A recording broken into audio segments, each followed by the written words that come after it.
Bismillahirrahmanirrahim. Assalamualaikum warahmatullahi wabarakatuh. Kembali lagi dengan saya teman-teman Angga Nur Ferdiansyah.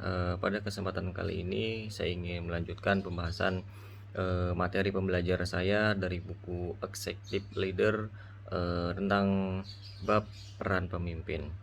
Eh, Pada kali ini kita akan lebih jauh mengupas tentang peran-peran seorang pemimpin. Peran adalah suatu fungsi atau kerja yang kita lakukan dalam suatu sistem tertentu. Misalnya dalam sebuah keluarga kita berperan sebagai kepala keluarga atau sebagai ibu atau sebagai anggota keluarga lainnya. Dalam sebuah organisasi tentu saja peran-peran menjadi lebih kompleks dan sulit, bergantung pada besar kecilnya organisasi tersebut dan tujuan-tujuan yang ingin dicapai. Apa sajakah peran-peran yang dapat kita bahas pada kesempatan kali ini? Yang pertama yaitu peran sesuai job description atau uraian pekerjaan. Dalam sebuah organisasi, setiap posisi yang diciptakan digambarkan dalam sebuah struktur organisasi. Setiap posisi memiliki peran, yaitu tanggung jawab dan tugas yang harus dilakukan. Tugas-tugas ini digambarkan dalam sebuah job description atau gambaran pekerjaan. Dalam job description ini biasanya dibuat oleh manajemen. Job description ini terdiri dari beberapa bagian, antara lain tanggung jawab sebuah posisi, tugas-tugas spesifik yang dilakukan, penjelasan tentang resiko pekerjaan, hak-hak dan wewenang jabatannya, dan lain-lain yang perlu diuraikan. Nah, bagian-bagian yang dapat diuraikannya itu yang pertama, tanggung jawab keseluruhan atau board responsibility. Eh, Tanggung jawab ini adalah hasil-hasil yang diharapkan bisa diwujudkan oleh seseorang yang memegang jabatan tertentu dalam kaitannya dengan tugas-tugasnya baik secara kuantitas maupun kualitas. Nah, di sini misal contohnya itu seorang project manager harus bisa secara kuantitas memberikan pencapaian target sesuai dengan schedule, dan secara kualitas memberikan hasil yang sebaik mungkin. Dalam melakukan tugas-tugasnya, manajer tersebut berkaitan dengan budget, terikat dengan budget yang sudah diterapkan atau ditetapkan. Lalu yang berikutnya itu tugas-tugas secara spesifik. Tugas-tugas secara spesifik adalah perincian tentang tugas-tugas apa saja yang harus dilakukan oleh seorang dalam jabatannya tersebut.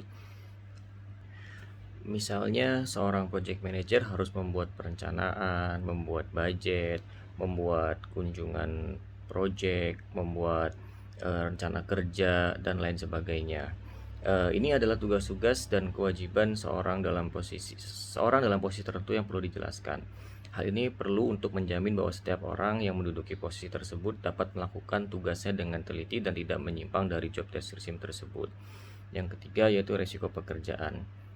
Pada bagian ini, dalam sebuah job description dijelaskan dampak apa yang akan timbul apabila rangkaian tugas-tugas tidak dijalankan dengan baik. Seseorang yang menjabat posisi tertentu harus memiliki rasa prihatin bahwa tindakannya bisa berdampak buruk bagi perusahaan. Risiko yang bisa timbul misalnya kerugian bagi perusahaan sebesar kesempatan yang hilang karena tugas tidak dilakukan dengan baik. Hal ini perlu dijelaskan agar pemegang jabatan menyadari betapa pentingnya tugas yang perlu diselesaikan. Apalagi setiap posisi dalam organisasi mempunyai selalu berhubungan dengan posisi yang lainnya, di mana output dari suatu bagian merupakan input bagi bagian lainnya. Untuk mencapai hasil akhir yang memuaskan, setiap bagian harus mampu menyelesaikan tugasnya dengan baik. Misalnya, bagian sales mencari pesanan dan menjual produk, bagian logistik dan distribusi mengirim setiap pesanan kepada pelanggan. Sementara itu, bagian keuangan menyediakan dana operasional dan menagih kepada pelanggan atas barang yang sudah dikirim. Begitu rangkaian operasional bagaikan roda yang berputar sampai akhirnya membawa perusahaan kepada hasil yang diharapkan. Apabila salah satu bagian saja tidak berfungsi dengan baik, maka resikonya diderita perusahaan secara keseluruhan. Lalu yang berikutnya itu hak-hak dan wewenang dalam job description.